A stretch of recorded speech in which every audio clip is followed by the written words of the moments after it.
Hello guys and welcome back to another video. Today it is Friday the 26th of September, and as you can see I made $430 on the Express today, which makes my account finally up.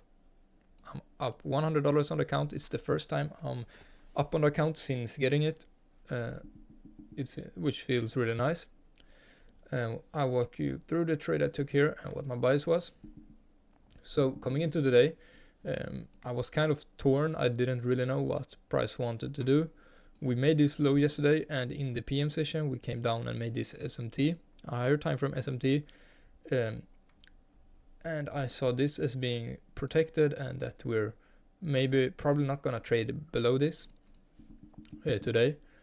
So then we accumulate during Asia and London today. We just accumulate, and we moved up before open because we had news at 8:30 which moved up. We created this data low, which we didn't open. We straight shot down and then moved up.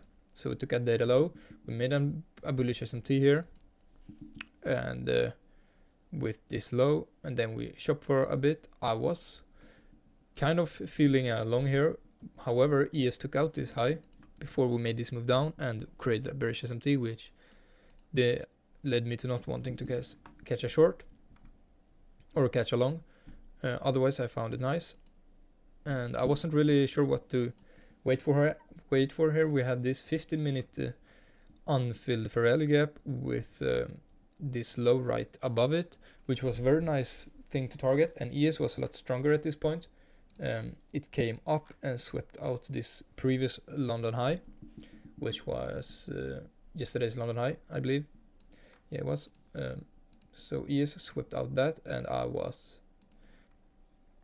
ES swept out with this one, and then we also made this SMT. So we had two bearish SMTs right here, and ES also came into this 1 hour untouched, and I was kind of close to taking this short. I kind of liked it because we came up, we had two SMTs, ES came into this 1 hour. However, I did want to see NQ come up higher, sweep out this high and this London high, come into this unfilled 30-minute fair value gap, and for ES to come up and sweep this Asia high, which didn't happen. And also we have no structure here. We get a move up here at 10 a.m. and then we just one candle down inverse with no cyst, and here it is the cyst here, but I didn't want to take this because SL would have been too big then. So I didn't end up taking this short. However, I did see a potential long when we came down in this 15-minute unfilled.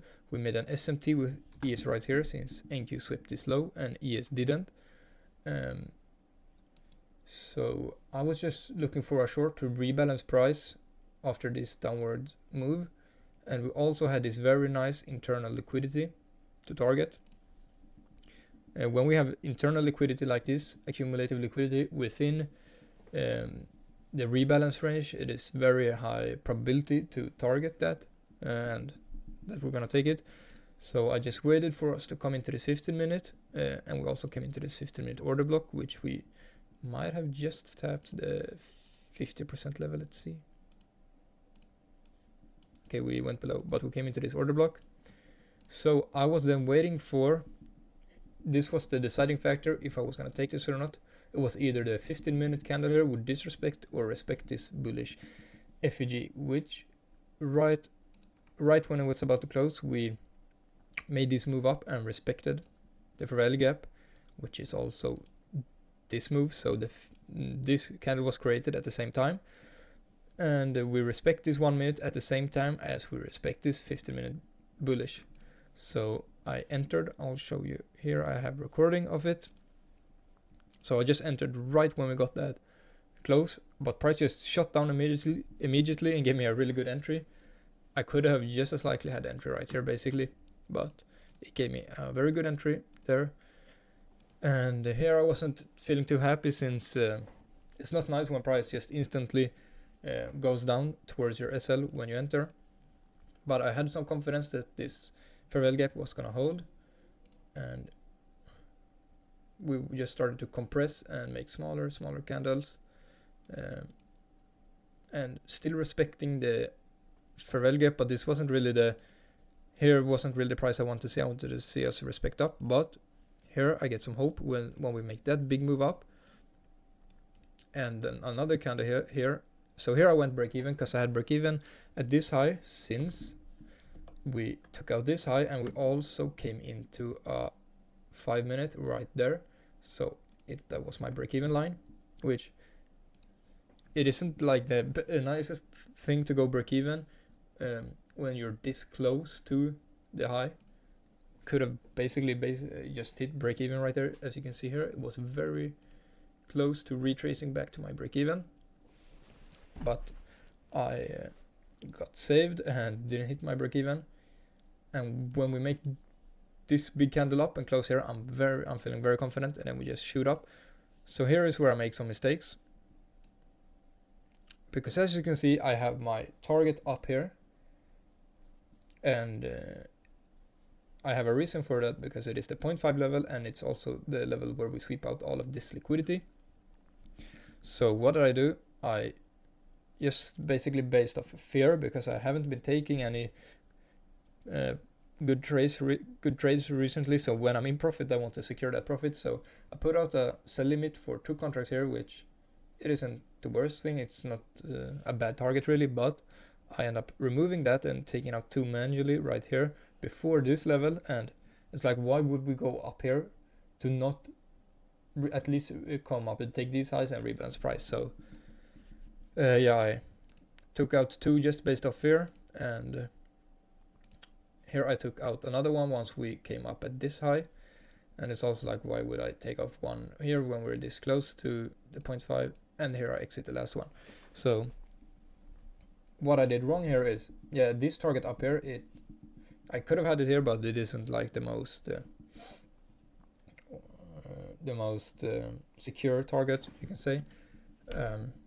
This 0.5 level is a very good target to have. So I should have just not taken partials and had my full take profit here, which would have made me $100 more. I would have been up $530 on the day. But it's hard for me to hold the position, or like have the balls to hold the position here when you can see this P&L. I haven't been taking, I'm taking 1 TP trade, and that was a small TP. Other than that, just losses. So when I'm in profit, I want to secure that profit, because TPs have been so rare for me lately, and that kind of messes up with your psychology when you're in a trade that is in profit. So it's just something that I will have to work on. This ruins the RR kind of. Let's say my RR then took out 2 right here, 1 here, and 1 here. So let's say my RR, yeah, like a 1.67 RR from it originally being at 2 RR. But yeah, I'll just have to work on it. I'm happy I took a winning trade finally, and my account is in the green.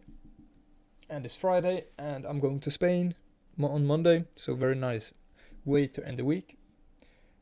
Thanks for watching, and I'll see you guys in the next video.